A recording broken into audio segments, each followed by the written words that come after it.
Start करते हैं। बस कट गया ना। गायब हो गया। भाई एक मिनट रुक जाए।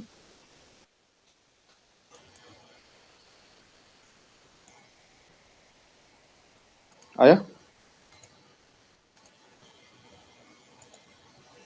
नहीं।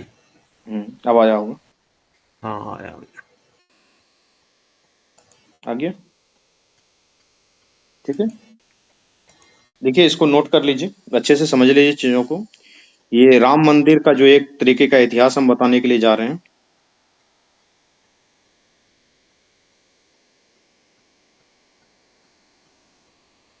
सबसे पहले तो जान लीजिए कि श्री राम जन्मभूमि तीर्थ क्षेत्र है, जिसके के अध्यक्ष हैं ये महंत नित्य गोपाल दास जी महाराज। यही जो है कि ट्रस्ट इस मंदिर को बना रही है। बाद बाकी जो भी परियोजनाएं चल रही हैं वहाँ पे, उसके लिए पैसे जो है कि भारत सरकार ने दिए हैं या उत्तर प्रदेश सरकार ने दिए हैं। लेकिन मंदिर के पैसे पूरी की पूरी तरीके से ट्रस्ट से आया है। मंदिर में किसी भी सरकारी संपत्ति का किसी भी तरीके से उपयोग नहीं किया गया है। ठीक है। तो हम लोग क्या करेंगे कि हम लोग थोड़ा सा एक इतिहास ब्रीफ में जानने का प्रयास करेंगे कि मंदिर कब से कहाँ था, क्या बाबरी मस्जिद था, किसने बनाया था, कौन ध्वजादस्त हुआ। तो 12वीं शताब्दी के आसपास से ऐसा कहा गया था आर्कियोलॉजिकल सर्वे ऑफ इंडिया के रिपोर्ट में, जो 2002 में एएसआई का सर्वे करवाया गया था इलाहाबाद हाई कोर्ट के डिसीजन के ऊपर। तो बोला गया था कि यहाँ 12वीं शताब्दी का कुछ ढांचा निकला है। तो हम लोग इतिहास में चलते हैं, टाइमलाइन के हिसाब से देखेंगे, चीजें क्लियर रहेंगी। तो 1528 में कहा जाता है कि बाबर के सिपा सलार, यानी कि बाबर के जो सेनापति थे, उन्होंने क्या किया था कि वो मंदिर को तोड़ दिया था, उसका ऊपरी स्ट्रक्चर, और वहां पे जो है कि बाबरी मस्जिद का निर्माण किया गया था। जो भी व्यक्ति होंगे, किसी भी धर्म के होंगे, थोड़ा सा आप शांति से बैठेंगे।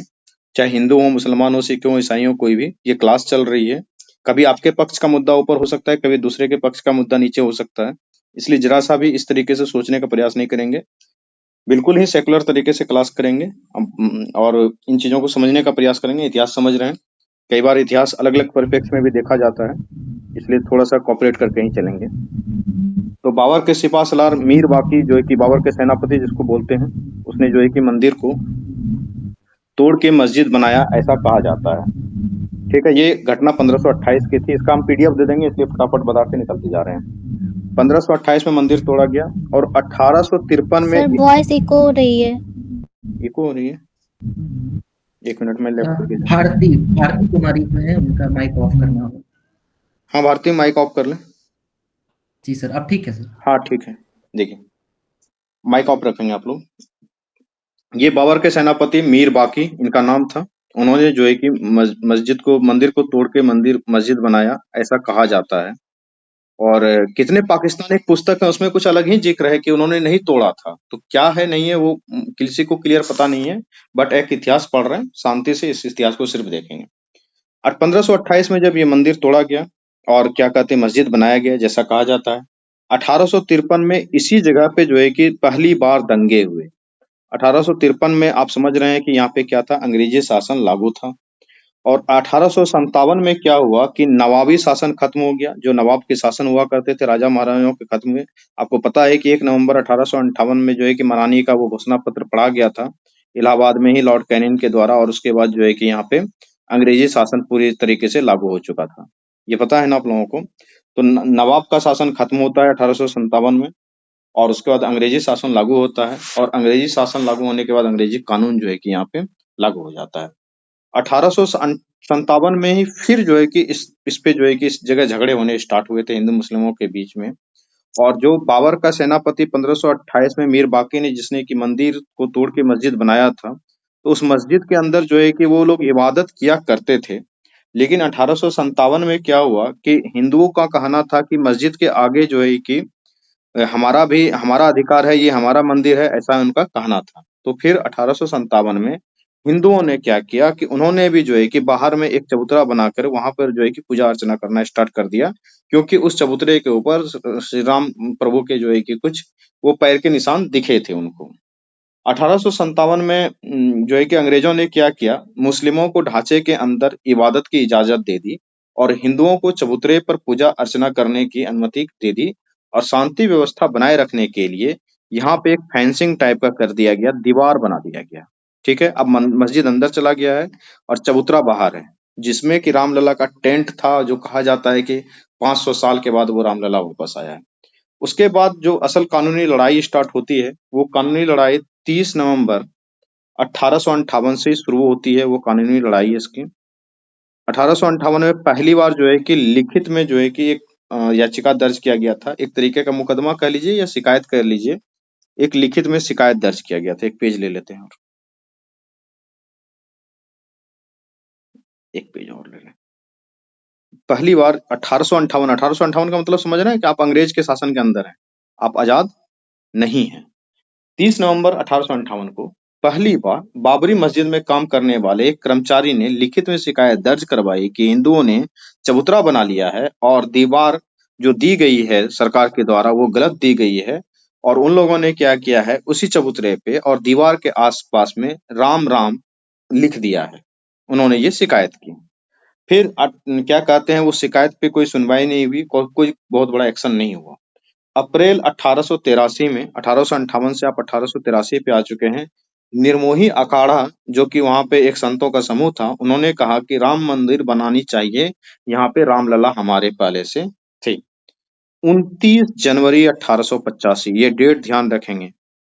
1885 29 जनवरी, शायद कांग्रेस का ही साल है ये। इस साल ही कांग्रेस का स्थापना हुआ था 28 दिसंबर 1885 को। क्या हुआ था कि मुकदमा दायर किया, स्पेशली निर्मोही अखाड़ा ने पहला रजिस्टर्ड मुकदमा वहां के जिला कोर्ट में दायर किया, फैजाबाद के जिला कोर्ट में, और कहा कि मंदिर बनाया जाना चाहिए, और मंदिर बनाने की बात उन्होंने इस बात की डिमांड की।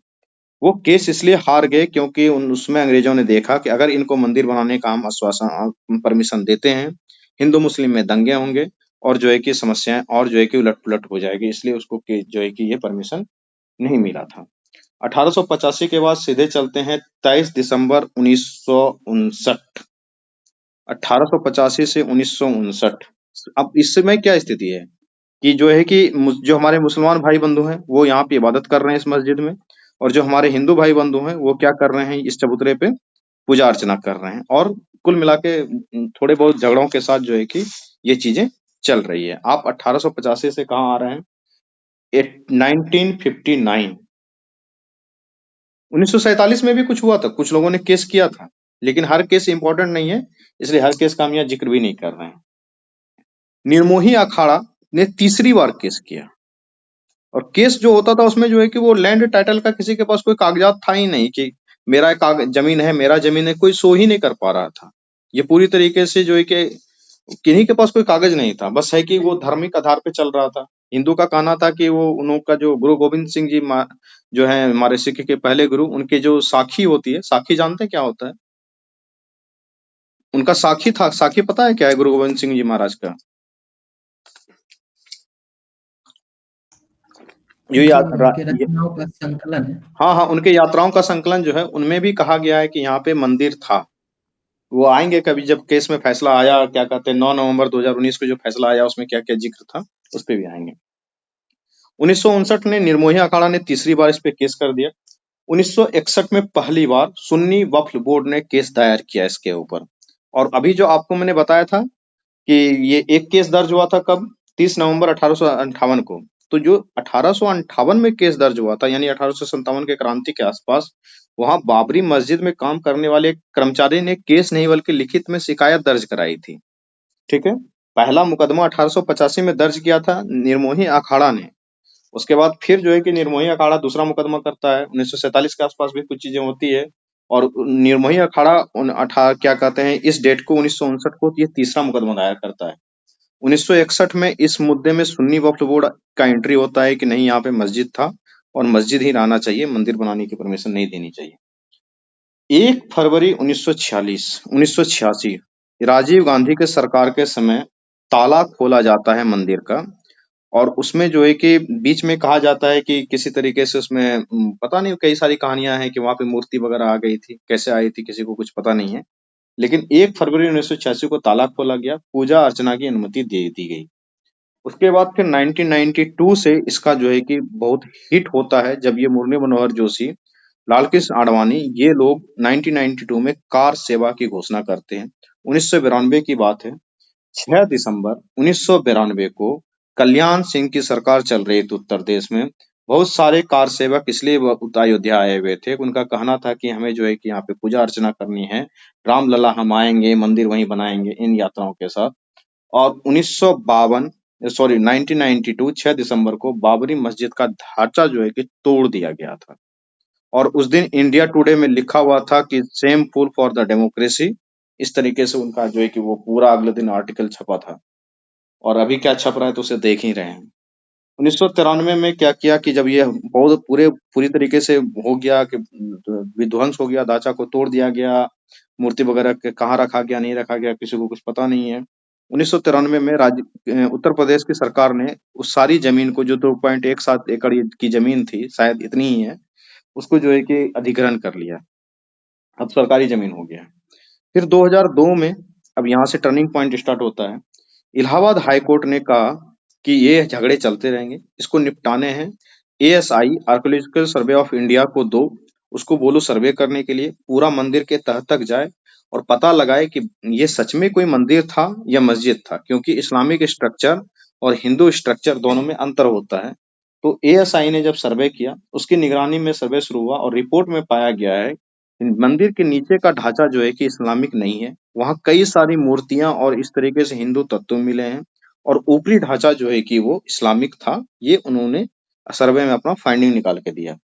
और वो इस सर्वे में ये पता चला है एएसआई का कि 12वीं शताब्दी के ये मंदिर हैं और यहाँ पे कोई भी नीचे उसमें इस्लामिक ढांचा नहीं है। तो जो 9 नवंबर 2019 को फैसला आया था, उसमें इस सर्वे का बहुत महत्व है। ये 2002 का जो इलाहाबाद हाई कोर्ट का सर्वे है, इसका बहुत महत्व है। एक गुरु गोविंद सिंह का जो साक्षी है, उसके यात्रा के विवरण का बहुत महत्व है। ठीक है, उस पे भी आएंगे। उसके बाद क्या हुआ कि 2002 में ये सर्वे स्टार्ट हुआ। 30 सितंबर 2010 को एक फैसला आया था।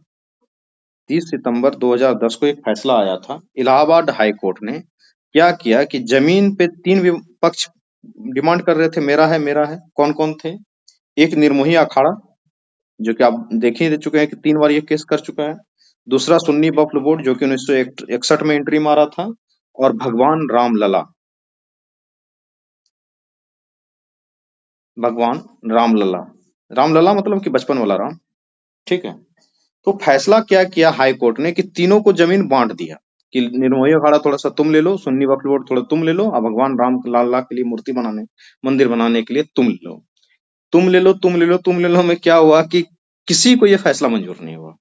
ये 30 सितंबर 2010 के हाई कोर्ट का फैसला सारे पक्षों ने जो है कि क्या किया, नकार दिया, सारे सभी पक्षों ने। तो 2011 में क्या किया सुप्रीम कोर्ट, अब मामला सुप्रीम कोर्ट को जा रहा है। अभी तक ये मामला हाई कोर्ट में था, देख लीजिए कितना दिन से चल रहा है। पहले जिलावाद वो सेशन कोर्ट में था, पहले लिखित जो है कि कर्मचारी ने केस किया है, फिर सेशन कोर्ट में चला है, फिर मुद्दा हाई कोर्ट में आया है। अब मामला 2011 में सुप्रीम कोर्ट को ट्रांसफर किया जाता है। सुप्रीम कोर्ट ने हाई कोर्ट के फैसले पर सीधा सीधा जो है कि रोक लगा दिया कि नहीं। उसके बाद 2019 में क्या किया गया, अब मोदी सरकार आने के बाद दूसरी बार मध्यस्थता पैनल की गठन की गई है। आपको पता होगा, उस समय तक आपको ध्यान हो चुका होगा।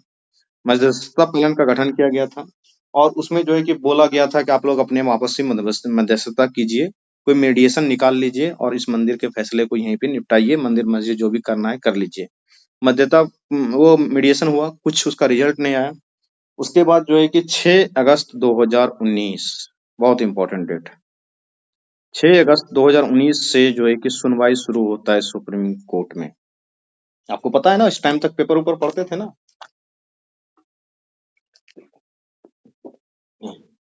6 अगस्त 2019 को अयोध्या मामले में रोजाना सुनवाई शुरू हो जाता है। लंबी सुनवाई, गवाही और दस्तावेजों सबूतों के बाद ये कोर्ट लगातार 40 दिन तक इस मामले पे सुनवाई कर रही थी। और सुनवाई करने के बाद बहुत सारी सुनवाइयां हुई, इसमें बहुत सारे पक्ष विपक्ष तर्क दिए गए। वो क्या कहते हैं, मस्जिद की तरफ से ये लड़ रहे थे, कपिल सिब्बल साहब थे, और भी बहुत सारे देश के नामचीन जो है कि जज थे, वो वकील थे, और सारे जजों ने इनका फैसला सुना। लंबाई सुनवाई हुई, गवाही हुई, दस्तावेजों के सबूतों को दिया गया, पेश किया गया। और उसके बाद 40 दिनों की सुनवाई के बाद 9 नवंबर 2019, ये ऐतिहासिक डेट है, 9 नवंबर 2019 को इसी दिन ये फैसला आया था और फैसला रामलला के पक्ष में आया है। और जितनी भी 2.17 या 2.5 एकड़ के आसपास की जो विवादित जमीन थी, सारी की सारी जमीन रामलला को ट्रांसफर कर दिया गया। रामलला को ट्रांसफर करने का मतलब होता है श्री राम जन्मभूमि तीर्थ क्षेत्र को ये जमीन दे दी गई। वहां पे जो मस्जिद के पक्षकार थे और मस्जिद के जो दावाकार थे, उनको जो है कि 5 एकड़ जमीन अलग से जो है उत्तर प्रदेश प्रदेश सरकार को देने का आदेश दिया गया।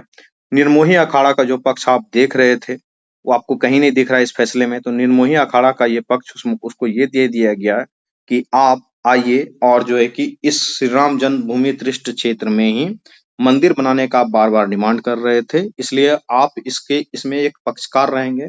इसकी कमेटी में आप भी शामिल होंगे और इसके ट्रस्ट में आप शामिल होंगे और श्री राम जन्मभूमि तीर्थ क्षेत्र यानी कि भगवान रामलला का पक्ष और निर्मोही अखाड़ा, ये लोग मिलजुल के आप अपना मंदिर बना लीजिए। और मस्जिद बनाने के लिए जो है कि उनको जमीन अलग से दे दी गई और वो जो है कि अपना वहां पे मस्जिद बना लें। ये आप देख लीजिए, जो भी हुआ फैसला हो गया है, शांतिपूर्वक खत्म हो गया है। राम मंदिर का बनना शुरुआत हुआ कल, परसों 22 तारीख को उसकी प्राण प्रतिष्ठा होने वाली है। और ये जो है कि उसका एक ऐतिहासिक पक्ष था। इसके कई सारे सांस्कृतिक पक्ष हैं, धार्मिक पक्ष भी हैं और एक सेकुलर पक्ष भी है। आज ही मैंने न्यूज में देखा कि क्या कहते हैं, नोएडा के आसपास के क्षेत्रों में अब्दुल रज्जाक खान नाम का एक व्यक्ति जो राजस्थान से आया हुआ है, वह जो है कि तिरंगा झंडे के साथ-साथ भगवा झंडा श्री राम का जो होता है, वो भी बेच रहा है। तो यही चीज़ें हमें मतलब कि खुशी देती है कि हिंदू के पर्व में मुस्लिम भी साथ है और मुस्लिम के पर्व में हिंदू भी साथ आए। और आप इसको थोड़ा-सा दूसरे पर्सपेक्टिव से देखें कि एक धर्म नगरी बन रही है, जहाँ पे सिर्फ हिंदुओं के लिए नहीं, हमारे मुस्लिम भाइयों के लिए भी उनको भी मस्जिद बनाने का ज़मीन दिया गया है। वो भी मस्जिद बनाएँगे और अयोध्या इस तरीके से विकास करेगा, वो हिंदुओं के भी एक धार्मिक आस्था का बहुत बड़ा केंद्र होगा और आगे चल के वो मुस्लिमों के लिए भी एक धार्मिक आस्था का बहुत बड़ा केंद्र हो जाएगा और फिर दोनों हिंदू-मुस्लिम भाई-भाई की तरह रहेंगे और हम भारत में आगे बढ़ेंगे।